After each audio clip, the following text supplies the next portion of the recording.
Hello everyone and welcome back to another video from Crazy Gamer. In this video, I'm going to show you how to log into your Gardenscapes game account using your Facebook ID. So let's get started right away. First of all, open up the Gardenscapes game, and if you're opening up for the first time, you will be asked to complete the basic tutorial levels. After completing the tutorial levels, you will see the settings option at the top right corner. Go ahead and tap on it, and now you will see the Save Progress button. Tap on Save Progress and you will find the Sign In with Facebook option. Go ahead and tap on this and you will now be asked to log into your Facebook account or proceed with allowing access.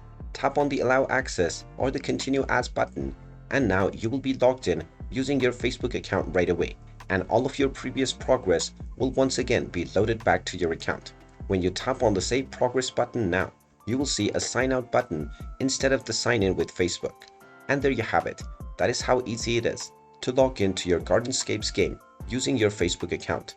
If you find this video helpful, make sure you hit that like button and subscribe to our channel if you haven't done so already. Also ring that notification bell to never miss another update from us.